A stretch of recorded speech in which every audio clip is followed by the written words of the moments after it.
Hello, this is Echo Chernik, and you are listening to The Professional Artist live on 1077 United Public Radio and on YouTube at Echo Chernik.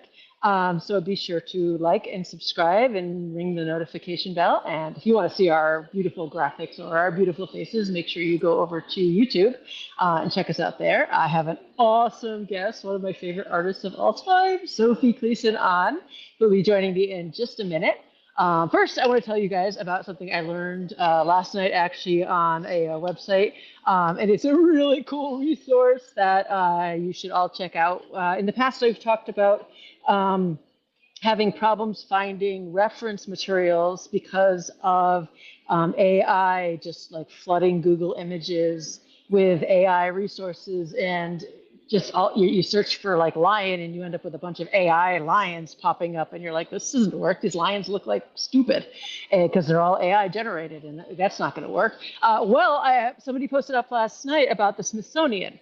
And it was pretty freaking amazing. For those of you that don't know what the Smithsonian is, the Smithsonian is the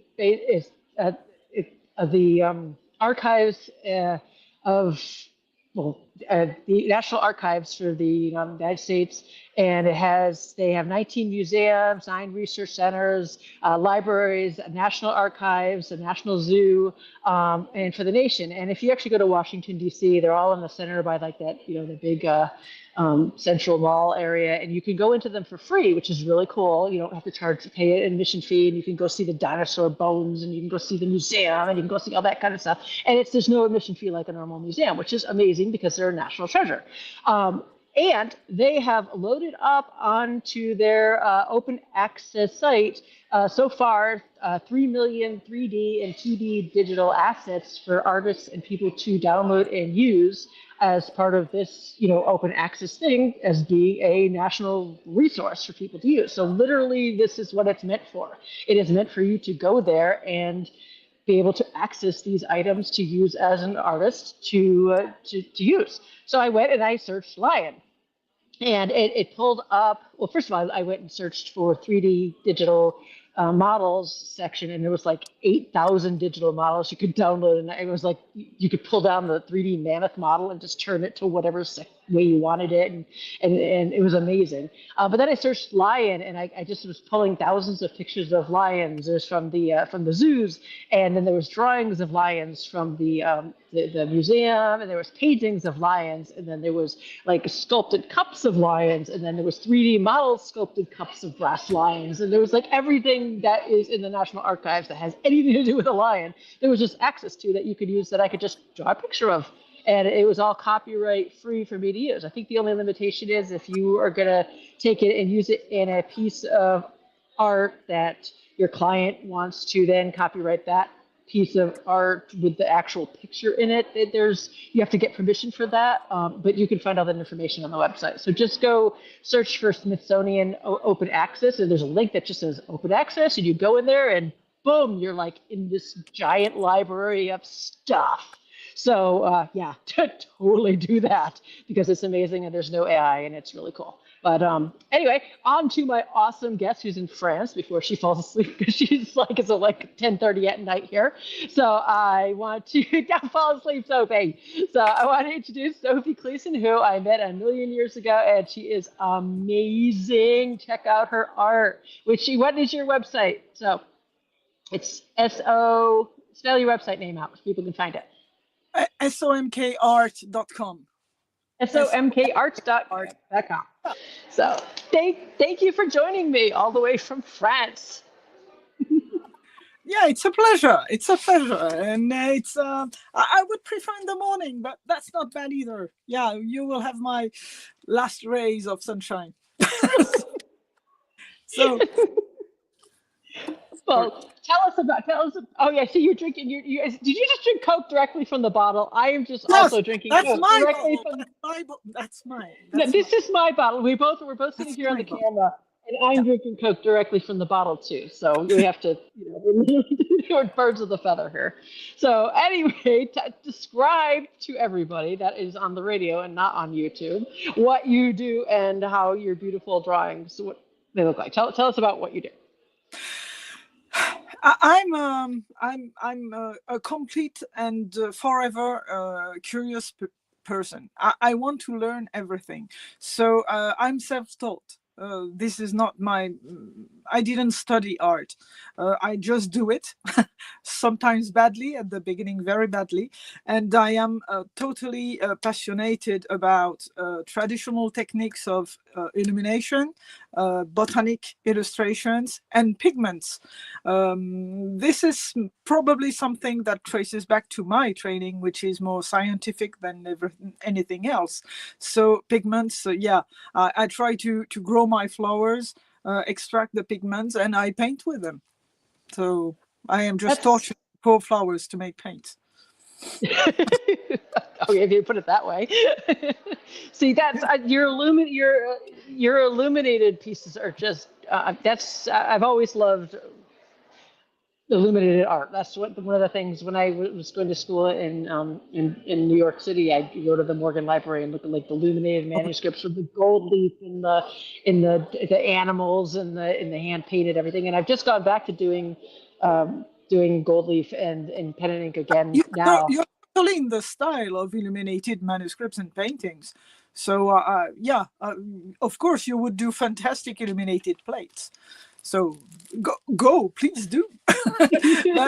But when you want to work traditionally, you really have to look into the way they were working on 14th, 15th century, and in order to do something serious, I wanted to use that technique as it was, historically correct, but surely not on the level of inspiration, because I'm not a believer at all.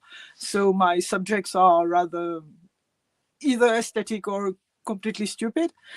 But technically, I want to be very, very sound and serious. So that was something very interesting, actually, for me, so to relearn everything, especially when you do it on your own. And I have bugged so many illuminators with stupid questions for years, and it was just at the beginning of the web, so it was difficult to find someone. And I'm very sorry for for all the questions I've been sending to these people, but yeah, they helped me a lot. And some are friends now, which is strange considering how pain in the ass I was. But yeah. I have a million questions for you. I'm sure you could teach me a lot of things about it now because I don't know much about making handmade pigments. When I first wanted to learn gold leaf, this was oh god, before the internet. I did research and I learned how to do it with the rabbit skin glue and everything in the pigment and everything because I wanted to learn how to do it how they used to do it. Did you just have your jaw up? I wanted to learn how they did it, and so that's how I did learn how to do it. I don't do it now like that, but that's how I did the research to figure out how they did it. So yeah, but sometimes how do you do it? Sometimes you have really weird surprises on the web when you look into things, because, for instance, rabbit skin glue is a big no for illumination, because it has a lot of retraction when it dries, and it will crack your gold leaf in a few minutes. So yeah, there are so many techniques and so many ways to do it. Each people had their own way. I mean, they even had some monks specialized in certain colors, and they would travel between abbeys in order to this man makes the best blue, so let's bring him here. That was fantastic. And when I have students, I always tell them that you don't have to worry about being slow or be which is nice for me, being slow, not even really finishing what you're doing. Because, for instance, the Book of Kells, they were at least 6 people working on it. And in 300 years, they never managed to finish it. So you don't have to worry about anything with illumination. You just create, do some stuff. It will be shiny, it will be fantastic, and move on and do something else. What's the deadline on this? What's the deadline of this project? Oh, 600 years, Oh, okay. I think we can do that. Okay, yeah. If I don't do it, someone else will. This is what I liked with traditional illumination, is that they were passing jobs in between people. There were no ego in there. Yeah. We should apply this to big paintings and be several people to work on it, and the work in the end will be fantastic. But it's very difficult to do that. I tried with students to tell them, you are good at drawing, you are very good with color, you are very good with gilding, do something between the three of you. It does not compute. Most people do not want, they want something they made themselves. There is a bit of ego in there. So No, it's awesome to work together as a team, especially if yeah, you each have a strength. I mean, oh my exactly, gosh. exactly. It's So, fantastic. It's fantastic, but you have to, yeah, admit that the result is not you uniquely. So, yeah, but you can do. I mean, colorists in comic books do this all the time. That you have one person that does the drawing, and then you have a person that does the coloring, and you exactly, know. So, exactly. by the We way, should. the rabbit skin glue did crack the gold leaf, Ah, but I didn't learn it on the internet. I learned it through a book, by the way, because this was before the internet, because I couldn't learn it anywhere else. I had to go look it up at the library, because yeah, this yeah. was like in the early 90s. No, there are books and stuff like that. Yeah, I know it's I did weird. it books. I was looking at a book. Yeah. So Now and you then I know was that like, you use fish glue or parchment glue. Parchment glue is quite nice as well, but yeah. Do fish you have glue. suggestions with gold leafing? Because I'm still going back to gold leafing now, and I'm still trying to figure it out and playing with it because I just started doing it again. So please walk us through any suggestions you have with that because I've just started that again. Uh, I think that the best way to start is not to make your own gesso because it's complicated and you will have a lot and you will not do what to do with it. And I'm not sure that at the beginning you're pretty knowledgeable enough to know when your gesso is good. So better buy it. And you have a lot in the US. You have liquid gesso. You have a lot of stuff you can buy and practice yourself. What I would say is go slowly. Don't buy cheap material because buying fake leaf, fake gold leaf is the worst thing you can do. Oh no, Uh, no, no, no, no, no! I never buy fake gold leaf. yeah. I know a lot of students told me, oh, I want to buy that to try, but Mm. it's not a good idea because it's very brittle, it's very harsh, it will break, it will tear, and gold leaf doesn't behave that way. So start with real things and go slowly. But what do you want to do? So it's the gold wants to stick. It wants to stick to everything, Oh even yeah, where you don't want it to stick. So the purer the gold, the more stickier it gets. it sticks to your glasses. It gets in your Exactly. teeth. If you go under 20 carats, it begins to behave like a fake gold because there is not the same properties. So I would say go with a 23 or 23.5 carat gold and go slowly from there, and it works. And gold is the easiest metal to gild with. The other ones are psychopaths, really. So yeah, have fun with gold. It will be fun anyway. So Gold is fun. I do like gold. Gold is and and not too much, please, not too much. Please. Not everywhere because I saw some paintings you don't see anything but gold. So yeah, yeah, accents. yeah, not all over the place. So. But now tell us more about torturing flowers. I want to. So that's a good hobby. Sorry for them. I did that a lot previously. I've always did that. Those are very simple chemical things you can do. It's extracting pigment. It's an acid-base reaction. Acid alkali reaction. So it's not difficult to extract something. The problem occurs after when you want to reconstruct the paint and make it as you like it. I like watercolors mostly, so I try not to add too many stuff inside my poor lake. The pigment is called the lake, the form you get it in. And but I think that it was the COVID that pushed me over the top because I was really bored, and I tried nearly everything we have in the garden. So everything thing that was not running fast enough was turned into a lake, and I have a lot of them.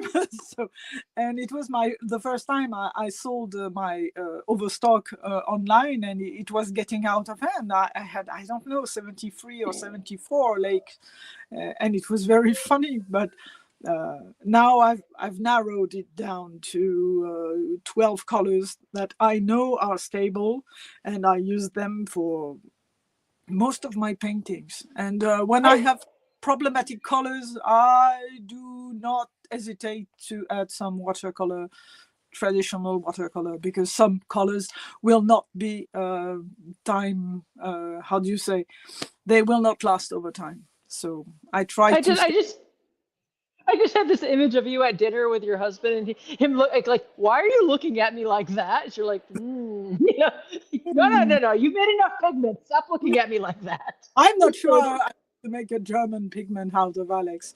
He's running too fast.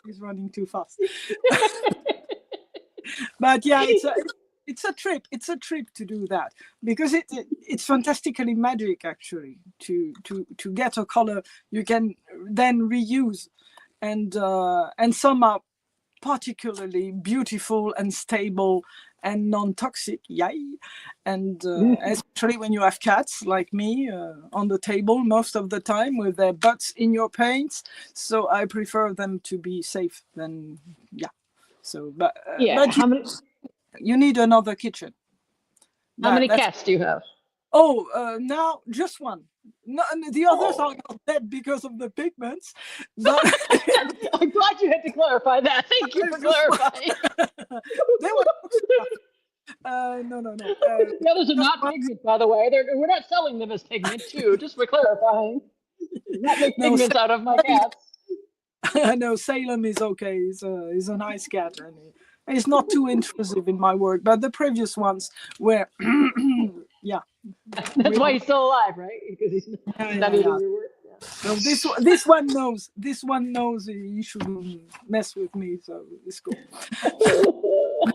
Yeah, it's a real trip to work with plant. If your stuff is only to paint something with plant, you will be lacking, missing the whole story about it. The thing is to grow, to collect, to make the paint. That's a real trip. Painting after that, that's cool, but yeah, the chemical part is. Yeah. How do you get like consistency? I mean, do they come out different every time, or? Now I managed to get consistency on at least 10 or 12 colors, because I've planted my flowers and all the stuff in the same soil each year, and I try to have the same humidity, the same amount of water applied to them, but life being what it is, sometimes you have surprises, and I think the worst are the how do you say, hyacinths, those beautiful blue flowers we have. Oh, I love hyacinth. Yeah. Yeah, I've planted 80 of them in the garden, and each year, wow, they're beautiful, and each year it's a different color. It's never the same blue. I've never been able to make twice the same. So now I just adding a number, hyacinths 23, hyacinths 24. Oh, it's like a wine variety. It's like, this is vintage. Yeah, but you have to surf with it. If you want dealing with something alive and painting with a pigment, you have to surf chaos. It is chaotic. You never know what will happen.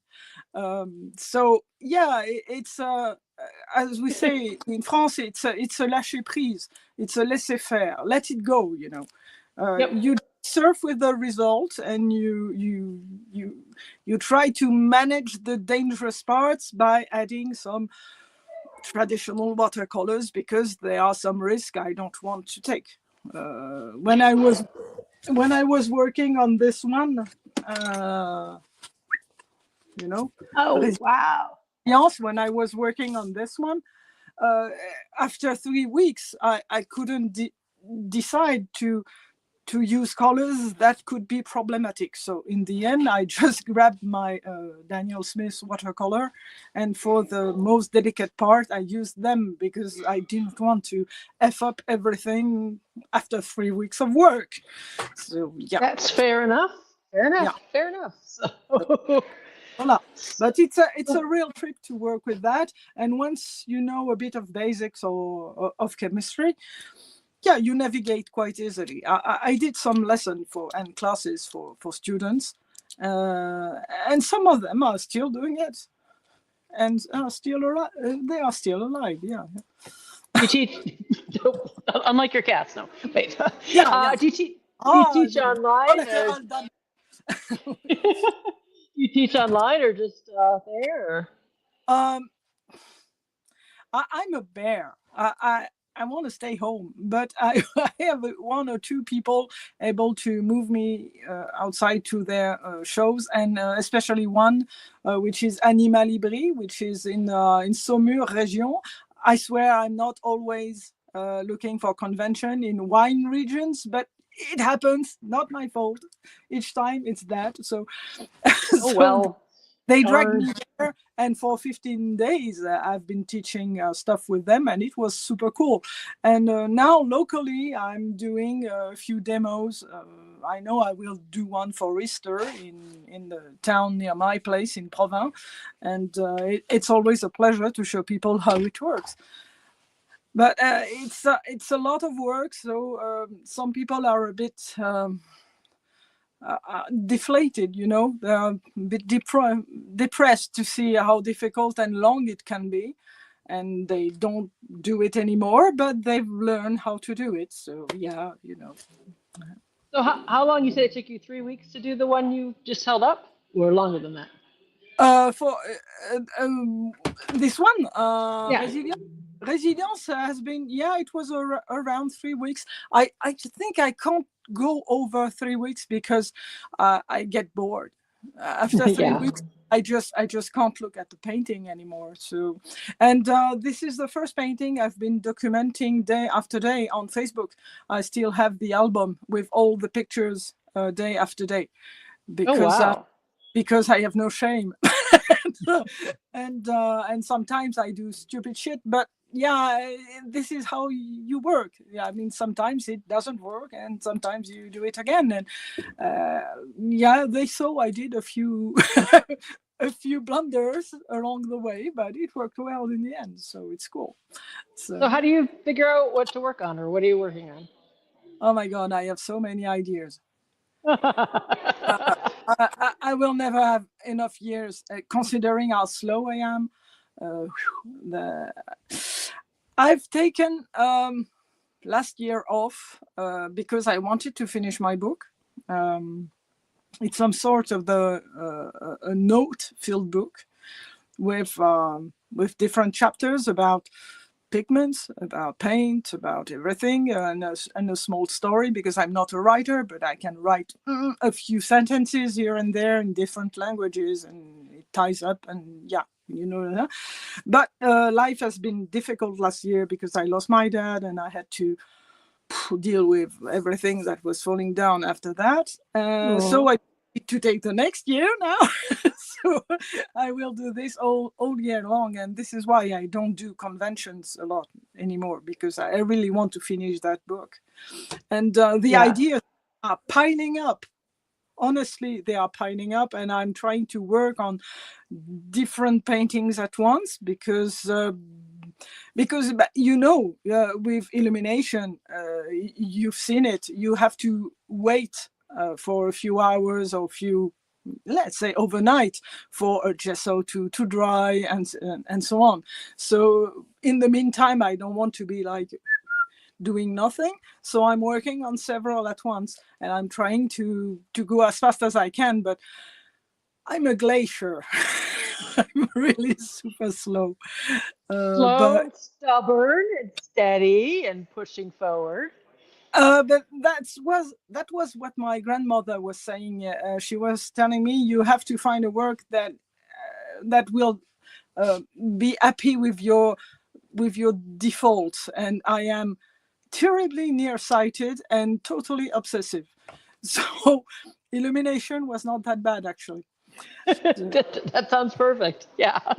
Oh, So but it's been a few years. I've been doing the artist full time. I'm still working for a big corp on the side, but I try to be serious for a few years and finish that darn book, and we'll be happy. And I will so move is it to going some. to be available, or are you going to do Oh a yeah, of Kickstarter course. for it? Or? The thing is, which is nice, I don't need to do a Kickstarter because I have a job on the side, so I can, make the machine roll by itself. It pays, and I will take my time and do it completely. Considering it's a weird format, it's more a notebook, with a binder that you can open and add some chapter in it. And each Oh, year I would cool. add 1 or 2 chapters. That would be funny. So it's a bit atypical, and if I give this to a printer from A to Z, I will be dead because it will be monstruously expensive. So we are doing a lot of stuff ourselves. We are making a mock-up. Actually, we have bought the material and all the instruments and all the cutters and shit and stuff. But my husband is helping a lot, so I keep Awesome. I keep him. Yeah. Keep him Yeah, busy. yeah, Yeah. And then he won't get underfoot, So yeah, yeah. he won't start eating your pigments and stuff. It's the best thing to do. Keep him busy. So, but so you said you taught him. You're self-taught with everything. Yes, exactly. Because my family didn't want to have artists. They are all everyone here is either in the military or scientifics, and I I went the scientific route. I was in STEM for a long years, and then I moved to programmation in the advertising industry. That was funny. That was very lucrative. Thank you. And after that, I began to diversify and do more and more artistic stuff, and the balance is interesting actually. I'm not sure I would have been happy doing art school and everything and stay in art because I'm curious about too many things, and 24 hours a day is very too short. So yeah, I think that was the right way for me to do something else and do art at the same time and do chemistry and do mathematics and do geometry and do yeah. I Oh, like it. cool. So, yeah, but my main love being mathematics.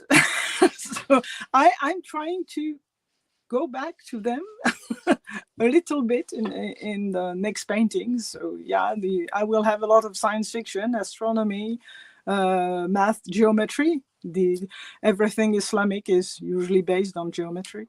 So Awesome. Where did you grow up? uh, partly in France, partly in England, and partly in Morocco. Oh, very cool. Very cool. Yeah, So my parents were moving everywhere, so I followed. So yeah, well, yeah. and Morocco was impressive. I think this is where I got the thing for art and geometry and illumination and everything. Yeah, that makes sense. That makes sense. So, and you go to some shows. You don't do as many shows as I do. You do what you said you do. No, Dragadon. I admire you a lot to go to all these shows. But in France, we don't have those. We have a few. We have a lot of medieval fair, which are very nice. But when you're doing some fantasy stuff, you don't really fit. So yeah, you have to choose wisely. And when I can, I go to the US or back to Canada to do a few shows. We were talking about EluxCon, which is, I think, the best one. Hello, hello, guys.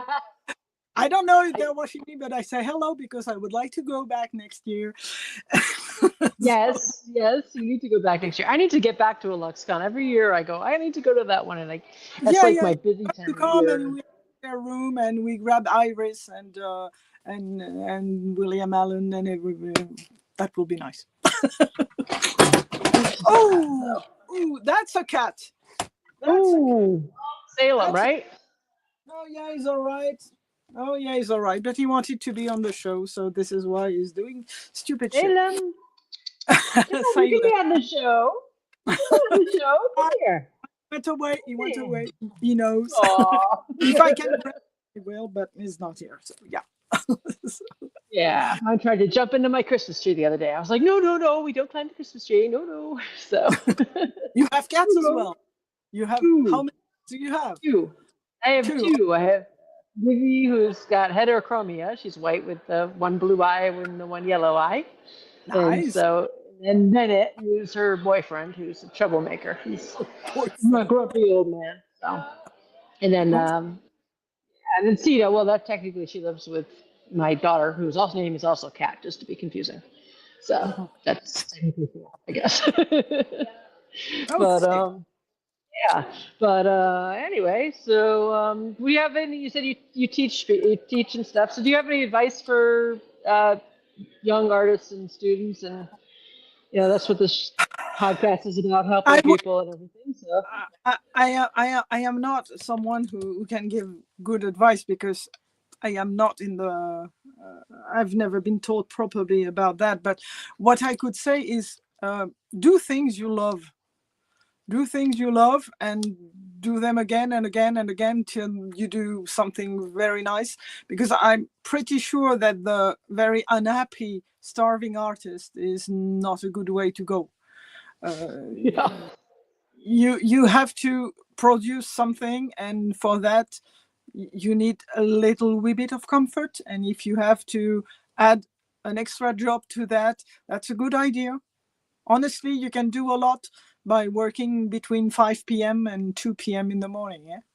So please earn money one way or the other. Do not play the starving artist. It's not a good idea. yeah, That's the only thing I could say, because you will be stressed. You will have health problem, because as you grow old, you have health problem. Take care of yourself, of your mental health, and then you will do great stuff. And please don't be afraid to fail. I mean, we all fail. We all do stupid, horrible thing. I throw so many sketches away. I'm sketching my ass off every day, and you have to produce a lot. And in there will be something cool. Of course, there will be something cool.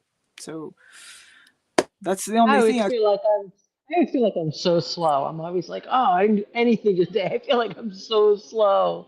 It sounds like you feel like in the same way. Just like why does everything take so long? Yeah, yeah, but you have to do it. You have to do it. And I don't know. Was it Tex Avery who said that every illustrators has 5,000 bad drawings in his hands, and you have better get rid of them as fast as you can. Which Yeah. so draw anything, everywhere, all the time. Do something. Do something. I'm not the best illustrator. I'm not the best painter at all. Really. But if I had to start again, I would draw more and more and more and more. Yeah, in Oh, order I to. love your botanicals and your gold leaf and your fairies and your, I just love your pieces. They're so cool. They're so Thank you. cool. The next one will be better. That's the motto. Next ones are always best, always best. And Oh, and I don't know, but you surely like me. We like to paint. I don't really care about the final thing. The final painting is not interesting. What's interesting yeah. is a scenic route to go there. The final painting is cool because you sell it and you have money to do something more. So that's really enjoying the scenic route is something I should make on a T-shirt to Yeah, tell people. yeah. Please enjoy the scenic route. Yeah, really. Definitely enjoy the process of it. I'm just getting back to doing traditional more after years of doing digital. I did digital because I do a lot of commercial work, and that makes more sense to do digital. But with everything going on with AI and It is a everything with production that, tool. It is a production tool. It's an excellent production tool.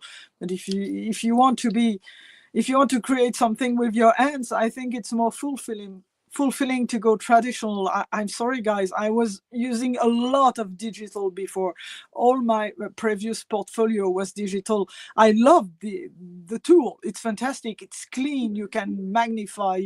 The colors are vibrant. You can do whatever you want. And I'm speaking Photoshop 1. I'm not speaking what they have now, which is amazing. But traditional is that's so human.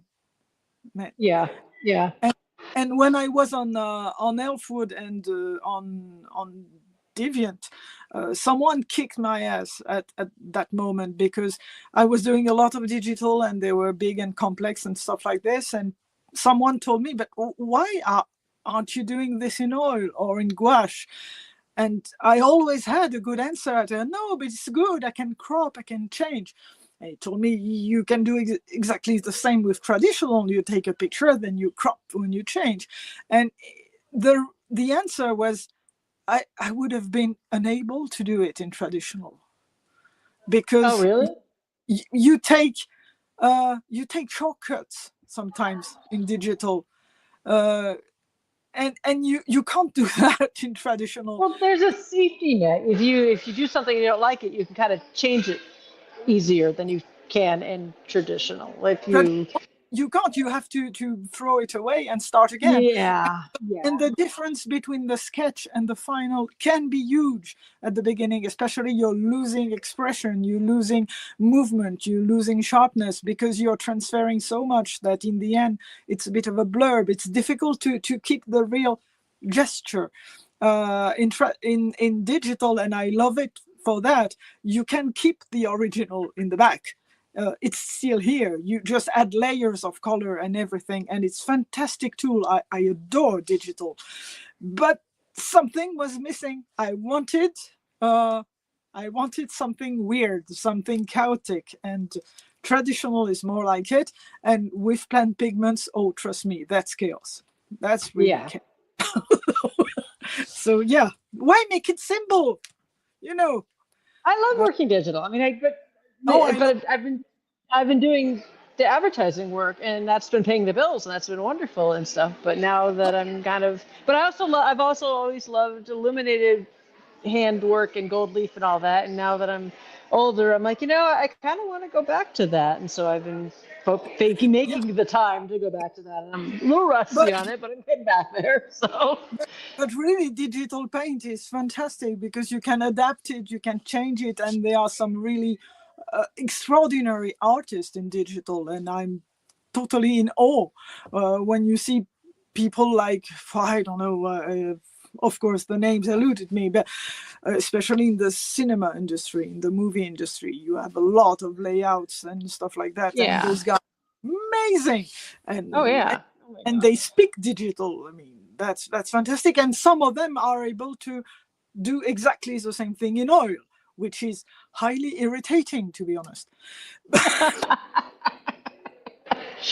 Yeah. But it's a fantastic tool. Even when you work traditionally, usually I do the sketch, and I do the sketch on tracing papers, and I pile them up in order to get something complete. At the end of the day, I have this thick of tracing papers full of pencil everywhere, and then I scan and I try colors digitally, so I know where I'm going. It's a fantastic tool even for traditional painters. So Yeah. Oh yeah. No, I do my color studies digitally to figure out even if I'm going to do it traditionally, because you can kind of figure out before you screw up the drawing, figure out where do I want to be this place. And it's fast, it's painless, and that's fantastic. That's just fantastic. Doing it on thumbnails with color pencil works as well, but it's not as precise as what you can do, of course, with Photoshop or Painter or whatever. Or, I don't know, Procreate. This time, Procreate is fantastic. Yeah, I think it's just a mix of both is good, but I think the world is kind of shifting. The world of art is shifting with AI and everything. I think artists are like, oh, let's really move over to traditional some because AI is kind of. It's kind of a pain in the proverb. Yeah, yeah. It's driving me crazy. It has been driving me for the last year. So yeah, I'm not a Yeah. I'm not a fan at Yeah, I all. got that from your Facebook page. I think you have a No, thing you on don't there say. that's like You don't say. no, no AI, no, just No, yet, no. yet. Yet. So So, I, okay, it's 10:50. We're gonna be we kicked got 10 out. minutes. We got 10 minutes to talk.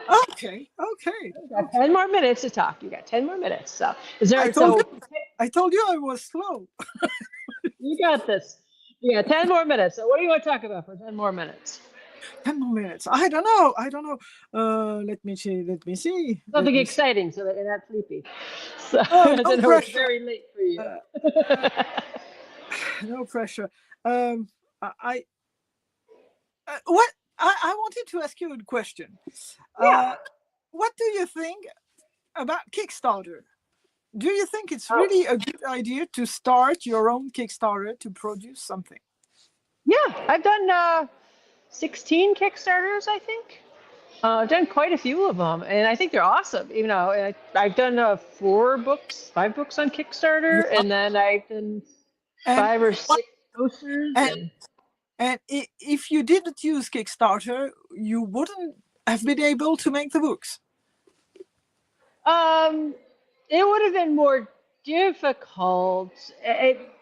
Also, I found after doing a couple of them that I actually have people that just sort of rely on Okay. hearing from me on Kickstarter. They're just waiting for the next Kickstarter and they just literally don't listen to any other social media. They're just like, oh, they Okay. just So expect that yeah, email.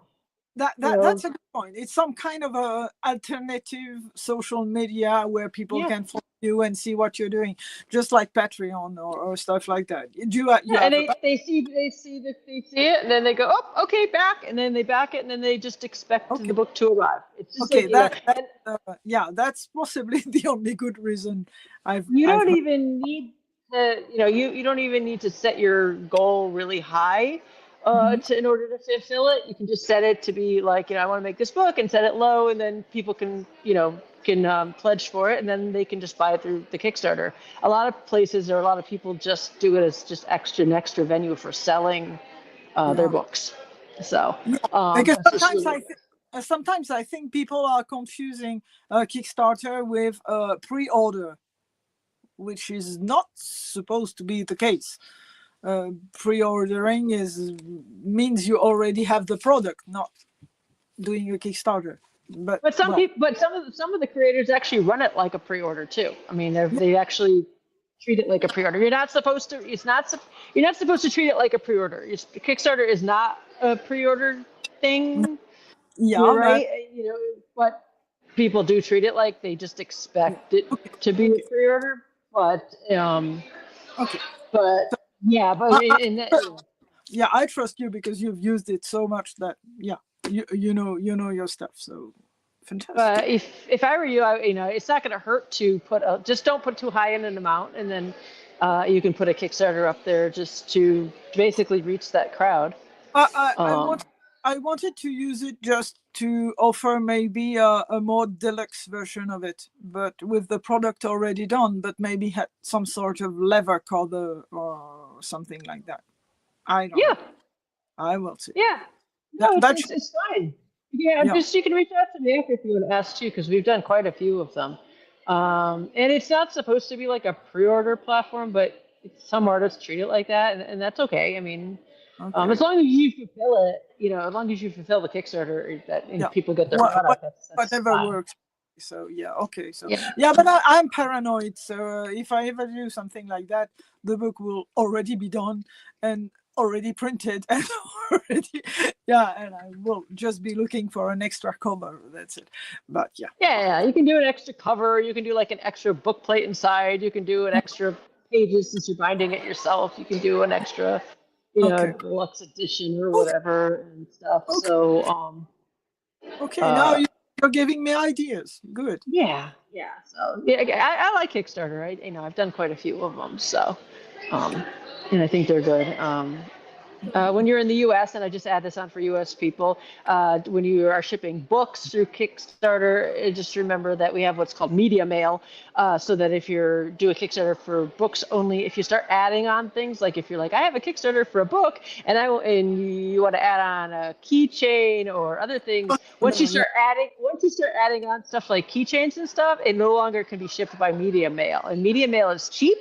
But once you start adding like keychains and other stuff that's prints and things like that, then you can't, because if they open it up and they find out you're shipping more than books, Yeah. they'll send it back. And so Uh, you I, and then I have been this close to refuse a Kickstarter I've been bidding on, I've pledged on, because he was adding so many extra shit that the shipping went haywire. So oh wow. I just wrote to tell them, no, I want the book.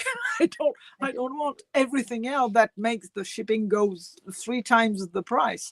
You should be able I, to do that. You should be able yeah, to but just I did. In the end, he sent me only the book. But uh, I think people should install this option saying I don't want the add-ons, because the yeah, add-on, just want the book. yeah, So yeah. yeah, because you're in Europe, so the shipping will be more. But wait, you pledge on the book. I don't want the extra shit, and I mean, But but in the people what love I'm saying is, in the U.S., when you're a creator and you're shipping the book, say I'm in the U.S. and I'm going to ship the book. If I have the book and it's going to cost me $4 to ship the book because I'm shipping it media mail, so it's super cheap to ship the book, right? Because media mail is like dirt cheap because it's meant for shipping books. But as soon as I tack on something that's not a book, it's gonna jump up to a different class of mail. If I throw a keychain in there with my book, now you can't ship it media mail anymore, and you have to go up. It's going to be like $6 or $8 to ship the book instead of $4. So you've now changed it, so it's not a book. It can't ship it that anymore. So you're going to change your shipping costs. So I'm warning creators to be careful about their add-ons. If you add on something like a keychain, you're going to change your shipping costs. and So what are your solution for shipping a foreign? Because when you ship something from the US to Europe, it's ridiculous. there's like calculators that are built in so that it calculates to shipping to Yeah, Europe. I know, but So the price is horrendous. I And know the price is and, horrendous, unfortunately. and do you still manage to sell something overseas? We do. We sell some overseas. Yeah, yeah. I do sell overseas. I mean, I don't sell a ton overseas, but we sell some overseas. Yeah, I mean, I because wish there was an easier way. Sometimes when I have a friend that's, like in a certain city or something, and they know other people in that same city, I'll just ship all the books to them, and then they distribute them. That's a good way to do it, yeah. because if I can ship it all to one place where everybody can just pick up their books, like if that's an easier way. So like Now, an extra advice for artists selling things overseas and everywhere: please buy an air tag. When you sell something expensive, above 500, 600, 1,000, 2,000, whatever, an air tag by Apple is worth $20, and you put it inside your parcel. And when UPS tells you, "Oh, we've lost the parcel," you can say, "No, it's here." Oh, AirTag, huh? I never heard of Yeah, that. For yeah. shipping big expensive things overseas. That is important I to know. always do that. I always do that. Sometimes I ask people to send it back to me because I send it in an envelope with a stamp back to me, but sometimes they forget. And I can tell you that I know that a few people still have this in their kitchen because it's still active. Oh my goodness. I didn't know that. That's good to know because that's important because it's really not great when they lose the package and they're just like, "Oh, I don't know where it is. Sorry, Yeah, too bad." And then I followed the parcel between France and California, and I saw it went from New York to, I don't really know if it was California or Utah, by truck. So we followed the truck all along the way, and then it flew a little wee bit to go to California. Wow. So please add AirTags, and it will allow you not to turn crazy when something is lost, because it's you can. I really went to the post office and told them it's here, and they found it when they lost it. So That's good. It works, and it's worth what, $25. That's stupid. That's important, because sometimes they'll just tell you, well, we're still looking for it, and you can't even claim the insurance while they're still looking for it, and they can, and the insurance doesn't work, because most of the time they tell you, oh, that does not cover the art. Yeah. How many it covers times? the materials. Yeah. So that's great. That was a wise piece of advice. An excellent piece of advice. So, all right. So give everyone your URL one more time so they can find your wonderful art. So they can find me on SoMKart.com. And when you scroll at the bottom, you have the Holy Trinity, which is Facebook, Instagram, and now Blue Sky. So you can find me. Yeah, you can find me everywhere. And Blue Sky. Yeah. Facebook is my pub. Facebook is my pub. I post a lot of stupid things, and I laugh with my friends. If you want art, it will be on Instagram and Blue Sky. And starting next week, I will begin to post every day the paintings I'm working on, and just like I did for the previous one, which was Resilience. And I will do the same thing for the next one. And I'm back to work at last. Yay! And Athena is saying how much she loves your art and how much she loves illumination. I'm just in the comments in case you can't read it. So. Thank you. So, all right. So, well, thank you for joining me so late at night for you. So, take care. Have a good night. I'm off to bed.